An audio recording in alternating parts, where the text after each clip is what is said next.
GeM TV நேயர்களுக்கு அன்பு வணக்கங்களை கூறிக்கொண்டு வழக்கம் போல் விநாயகப் பெருமானை வணங்கி இன்றைய 12 ராசிகளுக்கான பலன்களை காணலாம் வாருங்கள்.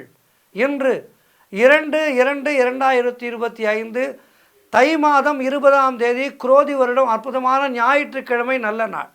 இன்றைய ஆதிக்க கிரகம் சூரிய பகவான். இன்று நாம் வழிபட வேண்டிய தெய்வம் சூரிய பகவானை வணங்க வேண்டும், பெருமாளை வணங்க வேண்டும். இன்றைய விசேஷம் நல்ல சுப முகூர்த்த நாள். ஆகவே இன்றைய நாளிலே திருமணம் காண்கின்ற மணமக்கள் எல்லாம் எல்லா வளமும் நலமும் பெற்று வாழ்வாங்கு வாழ பிரார்த்திக்கின்றேன். மனமார்ந்த வாழ்த்துக்களை தெரிவித்து கொண்டு இன்றைய சூரிய உதயம் காலை 6:35 சூரிய அஸ்தமனம் மாலை 6:10 இன்றைய நல்ல நேரம் காலை 7:30 முதல் காலை 8:30 வரை, மதியம் 1:30 முதல் மதியம் 2:30 வரை. இன்றைய ராகு காலம் மாலை 4:30 முதல் மாலை 6 வரை. இன்றைய யமகண்டம் மதியம் 12 முதல் மதியம் 1:30 வரை. இன்றைய குளிகை நேரம் மதியம் 3 முதல் மாலை 4:30 வரை. இன்றைய சுபகோரை குருகோரை நேரம் காலை 11 முதல் மதியம் 12 வரை. இன்றைய நட்சத்திரம் இன்று அதிகாலை 5:21 வரை பூரட்டாதி, அதன் பின்பு உத்திரட்டாதி. இன்றைய திதி இன்று மதியம் 12:29 வரை வளர்பிறை சதுர்த்தி, அதன் பின்பு பஞ்சமி திதி. பஞ்சமி நாள் ஏற்கனவே நான் சொல்லியிருக்கின்றேன். பஞ்சமி நாளிலே வாராகி வழிபாடு செய்ய வேண்டும். நமக்கு இருக்கின்ற எப்படிப்பட்ட காரிய தடைகளையும் விலக்கி நமக்கு நல்லருள் செய்பவள் வாராகி தேவி. ஆகவே வாராகி தேவியை இன்றைய நாளிலே மனமாற வணங்குங்கள், தடைகள் எல்லாம் விலகி போகும். அடுத்து நாம் காண இருப்பது 12 ராசிகளுக்கான பலன்களை வாருங்கள் காணலாம். மேஷ ராசி அன்பர்களே, இன்று சந்திரன் உங்கள் ராசிக்கு 12ஆம் இடத்திலே இருக்கின்றார். உங்களுடைய ராசி அதிபதி செவ்வாய் ராசிக்கு 3ஆம் இடத்திலே இருக்கின்றார். ஆகவே குடும்பத்திலே கணவன் மனைவிக்குள் சண்டை சச்சரவுகள் ஏற்பட்டு விலகும். வீட்டுக்கு வீடு வாசப்படி என்று சொல்வார்கள். இன்றைய நாளிலே உங்களுடைய இல்லத்திலே கணவன் மனைவிக்குள் ஏதேனும் சிறு பிரச்சனைகள் உண்டாகலாம். ஆகவே விட்டு கொடுத்து சென்று விடுங்கள். கணவனோ மனைவியோ யாரோ ஒருவர் விட்டு கொடுத்து சென்று விட்டால் அங்கு சண்டை உண்டாகாது, போர்க்களமாகாது, வீடு பூக்களமாகும். விட்டு கொடுத்து சென்றால் பூக்களமாகும், போர்க்களமாகாது. ஆகவே இன்றைய நாளிலே யாரோ ஒருவர் விட்டு கொடுத்து சென்று விடுங்கள். அலுவலகத்திலே பணிச்சுமை அதிகமாக இருக்கும். நண்பர்கள் மூலம் உதவிகள் கிடைக்கும். கூட்டுத் தொழிலே மன வருத்தங்கள் உண்டாகலாம். ஆகவே கவனமாக இருங்கள். குலதெய்வ வழிபாடு மன அமைதியை தரும். தேவையில்லாத செலவுகள் ஏற்படலாம். ஆகவே கவனமாக இருங்கள். கைப்பொருளை பத்திரமாக பார்த்து கொள்ளுங்கள். உத்தியோகத்திலே இருப்பவர்கள் பணியிலே கூடுதல் கவனம் செலுத்த வேண்டிய நாள். உடல் ஆரோக்கியத்திலே நல்ல முன்னேற்றம் உண்டாகும். திருமணம் போன்ற சுபகாரிய பேச்சுவார்த்தைகள் சற்று தள்ளி போகும். வீடு வண்டி சம்பந்தமான விரய செலவுகள் சிலருக்கு ஏற்படலாம். காரிய தடைகள் ஏற்பட்டு விலகுகின்ற நாள். ஆகவே இன்றைய நாளிலே கவனமாக இருங்கள், எச்சரிக்கையாக இருங்கள். வாராகி தேவியை வணங்குங்கள். வாழ்த்துக்கள். ரிஷபராசி அன்பர்களே, இன்று சந்திரன் உங்கள் ராசிக்கு 11ஆம் இடத்திலே இருக்கின்றார். உங்களுடைய ராசி அதிபதி சுக்கிரன் ராசிக்கு 11ஆம் இடத்திலே இருக்கின்றார். ஆகவே இன்று நீங்கள் நினைத்ததெல்லாம் நல்லபடியாக நடக்கக்கூடிய நல்ல நாள். குலதெய்வ வழிபாடு அனுகூலத்தை தரும். முன்னோர்களுடைய ஆசீர்வாதம் பரிபூர்ணமாக கிடைக்கின்ற நாள். கணவன் மனைவிக்குள் நல்ல ஒற்றுமை ஏற்படும். குழந்தைகளால் மகிழ்ச்சி உண்டாகும். உறவினர்களால் நல்ல ஆதாயம் உண்டாகும். தந்தை வழி சொத்துக்கள் கைக்கு வருகின்ற நேரம் வந்துவிட்டது. புதிய முயற்சிகள் வெற்றியை தரும். உங்களுடைய காரியங்கள் அனைத்தும் கைகூடுகின்ற அற்புதமான நாள். உத்தியோகத்திலே சம்பள உயர்வு, பதவி உயர்வு, இடமாற்றம் போன்றவை சிலருக்கு ஏற்படும். திருமண பேச்சுவார்த்தைகள் சுபமாக முடிகின்ற நாள்.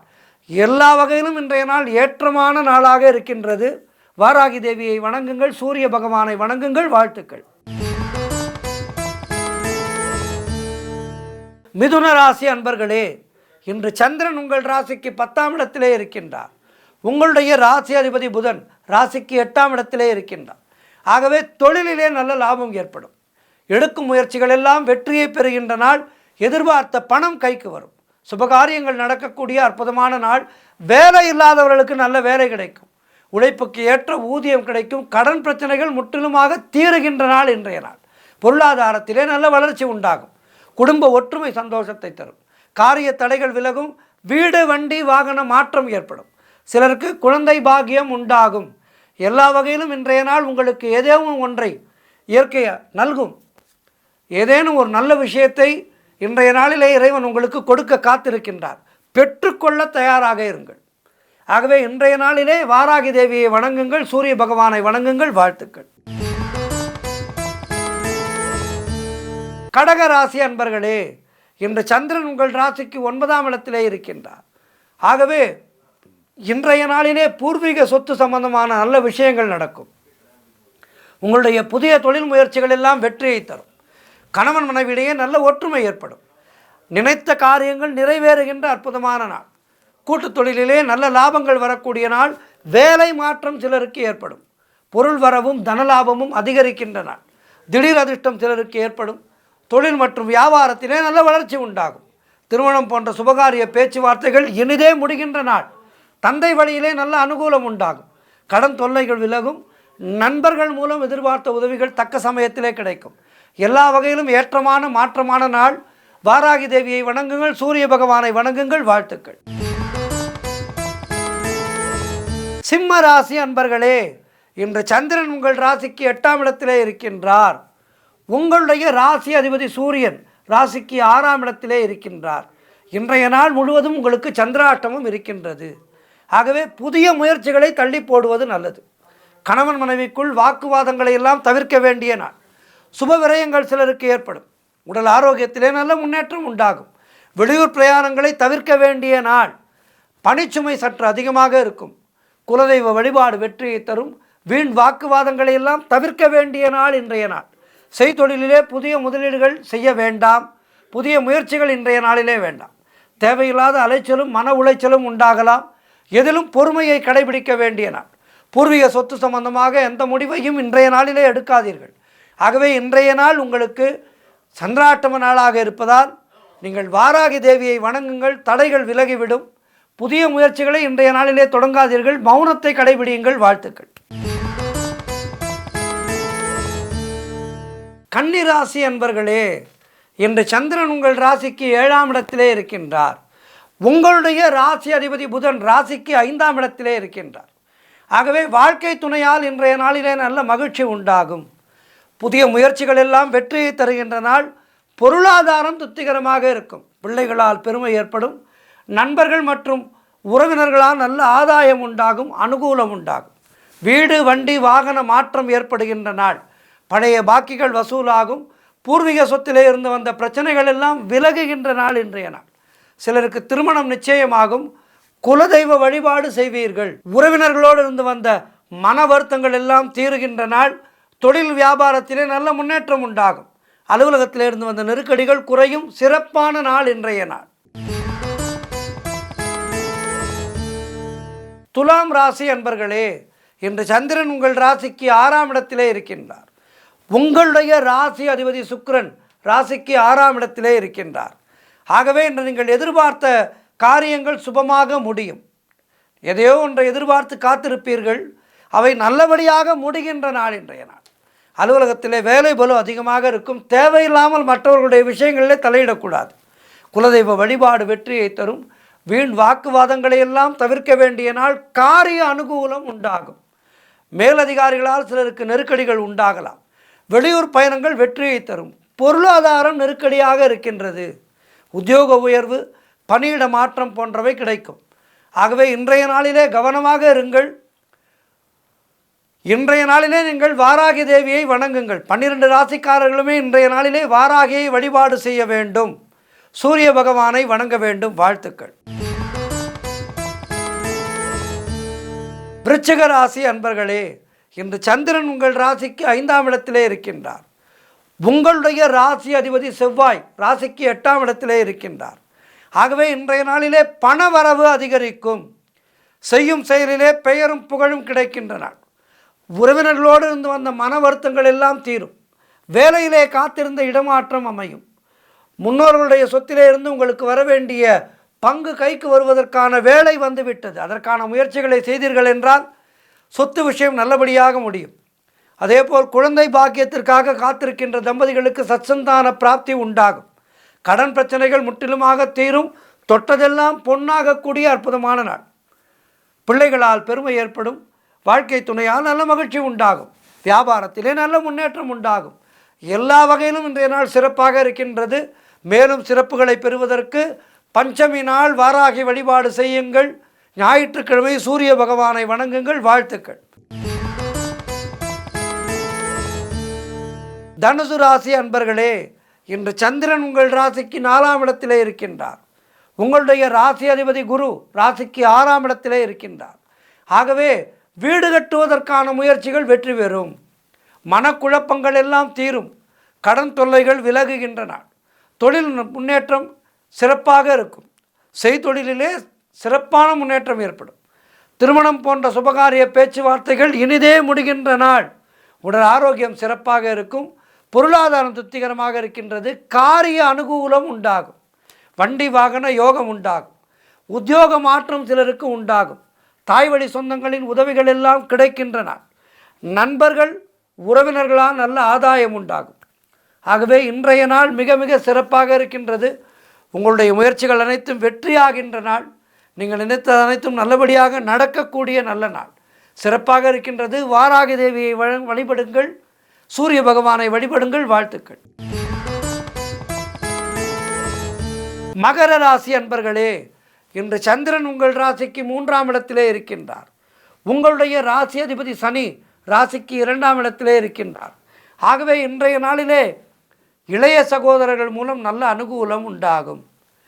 நீங்கள் நினைத்தது அனைத்தும் நல்லபடியாக நடக்கக்கூடிய நல்ல நாள். எதிர்பார்த்த பணம் கைக்கு வரும். தொழில் மற்றும் வியாபாரத்திலே நல்ல லாபம் உண்டாகும். உடல் ஆரோக்கியம் சிறப்பாக இருக்கும். அலுவலகத்திலே புதிய பொறுப்புகள் மகிழ்ச்சியை தரும். திருமணம் சம்பந்தப்பட்ட சுபகாரிய பேச்சுவார்த்தைகள் கைகூடி வரும். நண்பர்கள் உறவினர்களால் நல்ல ஆதாயம் உண்டாகும். குழந்தைகளால் மகிழ்ச்சி உண்டாகும். பயணங்கள் அதிகமாக மேற்கொள்வீர்கள். அதன் மூலமும் நல்ல லாபம் ஏற்படும். காரிய தடைகள் விலகும். கூட்டு தொழிலிலே நல்ல லாபம் ஏற்படும். எல்லா வகையிலும் மிக சிறப்பான நாள் இன்றைய நாள். மேலும் சிறப்புகளை பெறுவதற்கு வாராகி வழிபாடு செய்யுங்கள். வாழ்த்துக்கள். கும்பராசி அன்பர்களே, இன்று சந்திரன் உங்கள் ராசிக்கு 2ஆம் இடத்திலே இருக்கின்றார். உங்களுடைய ராசி அதிபதி சனி ராசியிலேயே இருக்கின்றார்.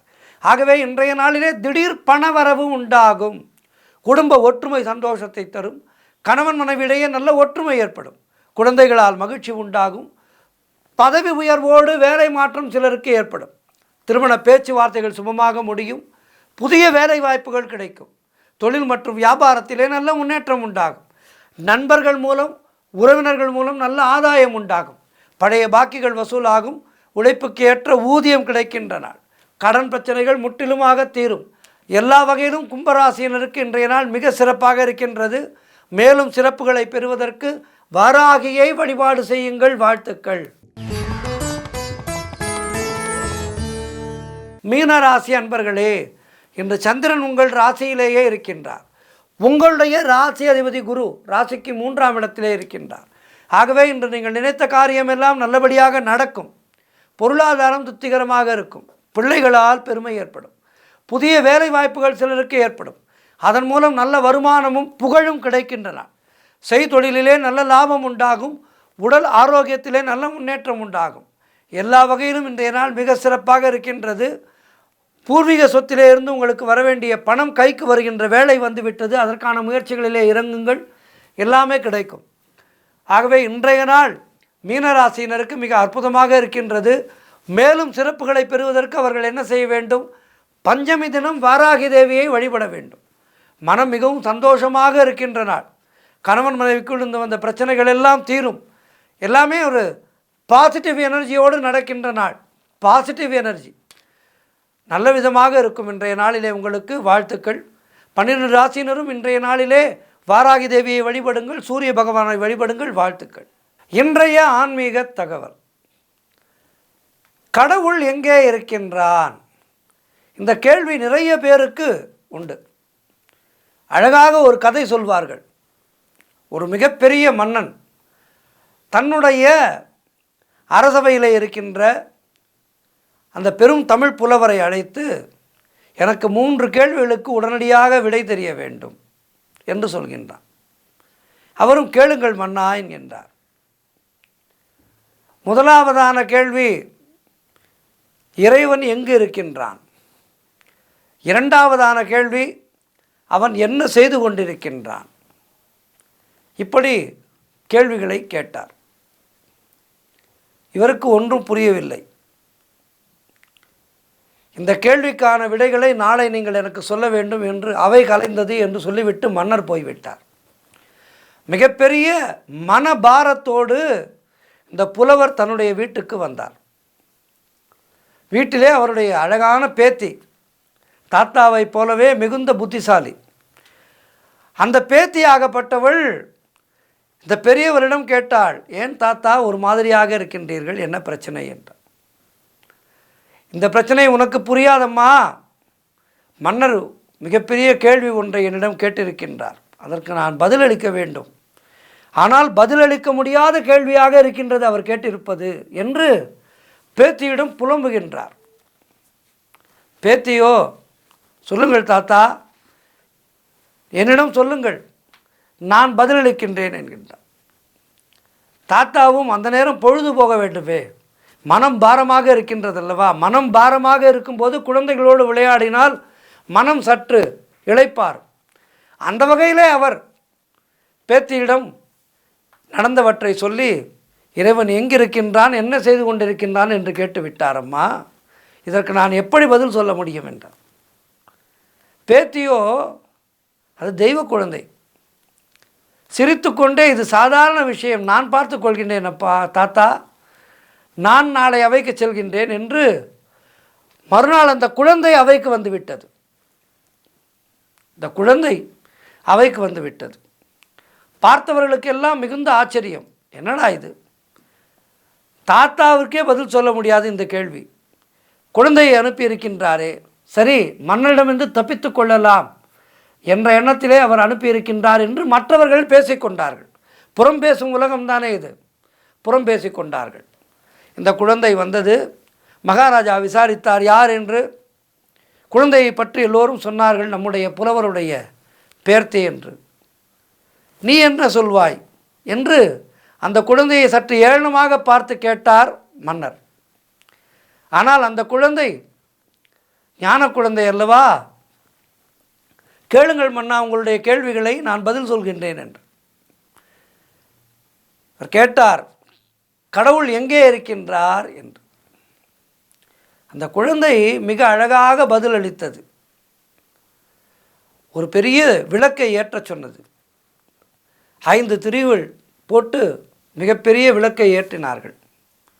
விளக்கை ஏற்றியவுடன் குழந்தை கேட்டது, இந்த தீப ஒளி எரிந்து கொண்டிருக்கின்றது அல்லவா, இது எந்த திசையை நோக்கி இருக்கின்றது சொல்லுங்கள் பார்க்கலாம் என்றார்.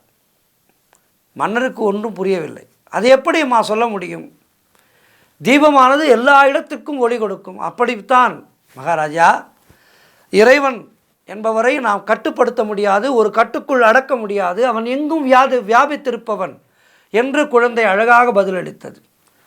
மன்னருக்கு முகம் சுண்டு விட்டது, வாடிவிட்டது. அடுத்த கேள்வி, கேளுங்கள் மன்னா என்கின்றார். என்ன செய்து கொண்டிருக்கின்றான் என்று கேட்டார். உடனே இந்த குழந்தை, இதற்கு நான் பதில் சொல்ல வேண்டும் என்றால் அரை நாழிகை பொழுது நான் ராஜாவாக இருக்க வேண்டும் என்று சொன்னான். உடனே மன்னரும் அந்த குழந்தையை ஆசனத்திலே அமர வைத்து பொறுப்பை கொடுத்தார். அந்த குழந்தை என்ன செய்தது தெரியுமா, உடனடியாக மன்னரை கைது செய்யுங்கள் என்று சொன்னது. மன்னர் அரண்டு போய்விட்டார். உடனே சிரித்துக்கொண்டே அந்த குழந்தை சொன்னது, இறைவன் இப்போது இதைத்தான் செய்து கொண்டிருக்கின்றார், என்னை திடீரென ராஜாவாக்கி உங்களை கைதியாக்கி விட்டது, இதுதான் இறைவன் இப்போது செய்து கொண்டிருக்கின்றார் என்று சிரித்துக்கொண்டே சொன்னது அந்த குழந்தை. மன்னருக்கு எல்லாம் புரிந்தது. இறைவன் நாம் தேடுவது போல் கல்லிலோ வெண்கல சிலையிலோ இல்லை, நமக்குள்ளேயே இருக்கின்றான், நமக்குள்ளே வியாபித்திருக்கின்றான் இறைவன். அந்த இறைவனை நாம் இறைவனாக மாறுவதற்கான முயற்சிகளை செய்தால் இறைவன் நமக்குள்ளே வந்து விடுவான் என்பதை அந்த மன்னர் புரிந்து கொண்டார். அப்படித்தான் கடவுள் நமக்குள்ளே இருந்தும் அவரை எங்கோ தேடுகின்றோம். இருக்கும் இடத்தை விட்டு இல்லாத இடம் நோக்கி எல்லோரும் தேடி ஓடிக்கொண்டே இருக்கின்றோம். அவன் நமக்குள்ளே தான் இருக்கின்றான் என்பதை அறியாமல், அப்படி இருந்தும் அவரை நாம் காண முடியவில்லை. சிவவாக்கியர் சொல்கின்றார், நாதன் நம் உள்ளே இருக்கின்றார் என்று. அதேபோல் தொண்டரடி பொடியாழ்வார் சொல்கின்றார், இறைவன் மாசற்றார் மனதிலே இருக்கின்றான் என்று. விஷ்ணு சகஸ்ரநாமம் சொல்கின்றது, எல்லா உயிரின் உள்ளும் வாசுதேவனாக இறைவன் இருக்கின்றான் என்று. பிரகலாதன் சொன்னான், தூணிலும் இருக்கின்றான், துரும்பிலும் இருக்கின்றான், எண்ணிலும் இருக்கின்றான், ஒவ்வொரு அணுவிலும் இருக்கின்றான் என்றான். பிரகலாதனுடைய அந்த அசையாத பக்திக்குத்தான் பெருமாள் நரசிம்ம அவதாரம் எடுத்து கண நேரத்திலே தூணிலிருந்து வெளிப்பட்டார். எல்லா இடத்திலும் நிறைந்து இருப்பதால் எங்கும் அவனை தேடி அலைய வேண்டியதில்லை. அதுவும் நமக்குள்ளேயே அவன் இருப்பதால் வெளியே கூட அவனை தேடி அலைய வேண்டியதில்லை. சரி, அவன் எங்குதான் இருப்பான்? ஏன் நம்முடைய அகத்துக்கு அவன் சமயத்திலே அகப்படுவதில்லை? எளிதிலே என்ன முயற்சி செய்தாலும் அவனை அடைய முடியவதில்லையே. என்ன செய்ய வேண்டும் அதற்கு என்றால், எல்லாவற்றிற்கும் முதல் காரணம், இறைவன் எப்படி இருப்பான் என்பது யாருக்குமே தெரியாது. அவன் உருவமற்றவன். கண்டவர்கள் உண்மையை தெளிவாக சொல்லவில்லை. அப்படி சொன்னவர்களும் அவரவர் புரிந்து கொண்ட வகையிலே எழுதிவிட்டு போய்விட்டார்கள். நாம் நம்முடைய முயற்சியிலே வெற்றியடையாமைக்கு காரணம் அவநம்பிக்கை. 90% அவநம்பிக்கையோடு தான் நாம் இறைவனுடைய கோவிலுக்கு செல்கின்றோம், பொதுவாக சொல்கின்றேன். ஆகவே இந்த அவநம்பிக்கை நமக்குள் இருக்கின்ற காரணத்தினாலே தான் இறைவனை நாம் அடைய முடியாமல் இருக்கின்றோம். நாம் எங்கு தொலைத்தோமோ அங்குதான் தேட வேண்டும். அதுபோல்தான் இறைவன் நமக்குள்ளே இருக்கின்றான். அதை நாம் எப்படி தேட வேண்டும்? நல்ல செயல்கள் மூலம் தேட வேண்டும், நல்ல புத்தியின் மூலம் தேட வேண்டும், நல்ல சிந்தனைகள் மூலம் தேட வேண்டும். ஆகவே அதை எப்படி செய்வது? மனதை கட்டுப்படுத்த வேண்டும். முதலிலே நாம் செய்ய வேண்டியது மனதை கட்டுப்படுத்துவது ஒன்றுதான். இந்த மனதை கட்டுப்படுத்திவிட்டால் இறைவன் நமக்குள்ளே வந்து அமர்ந்து விடுவான். அவன் உள்ளே தான் இருக்கின்றான், நாம் கவனிக்காமல் இருக்கின்றோம். நல்ல சிந்தனைகளோடு மனதை கட்டுப்படுத்தி விட்டோமானால், மனதை அலைவிடாமல் செய்தோமானால் இறைவன் நமக்குள்ளே இருப்பதை நாம் உணர்ந்து கொண்டு விடலாம். மிகப்பெரிய ஞானிகளும் தத்துவ போதகர்களும் அப்படித்தான் இறைவனை உணர்ந்தார்கள். எனவே அவன் காட்டுகின்ற வழியிலே நாம் செல்ல வேண்டும், மனம் காட்டும் வழியிலே நாம் போகக்கூடாது. மனதை கட்டுப்படுத்தி நாம் சொல்கின்ற திசையிலே மனதை பயணிக்க வைக்க வேண்டும். இதற்கு பகவான் ரமணர் மிக அருமையான ஒரு உபாயத்தை நமக்கு சொல்லியிருக்கின்றார். நம் மனதிலே தோன்றும் ஒவ்வொரு எண்ணங்களையும் விசாரித்து தெளிய வேண்டும். மனதிலே ஒரு எண்ணம் தோன்றுகின்றது என்றால் இதனை நாம் செய்யலாமா வேண்டாமா என்பதை ஒரு நிமிடம் யோசிக்க வேண்டும். அப்படி யோசிக்கும் போது வேண்டாம் என்று அதுவே சொல்லும், இதை செய்யாதே என்று மனமே சொல்லும். அப்போது மனம் சொல்வதை நாம் கேட்க வேண்டும். தினமும் நாம் இந்த விசாரணையை மனதுக்குள்ளே நடத்தி கொள்ள வேண்டும். உறங்கும் முன் இன்றைய நாளிலே நாம் என்ன செய்தோம், அடுத்தவருக்கு இது நம்மால் என்ன நன்மை விளைந்தது என்பதையெல்லாம் யோசித்து விட்டு படுக்க வேண்டும். மனதிலே உள்ள எண்ணங்கள் அழிந்தால்தான் ஆன்மாவிலே மறைந்திருக்கும் திரை விலகும்.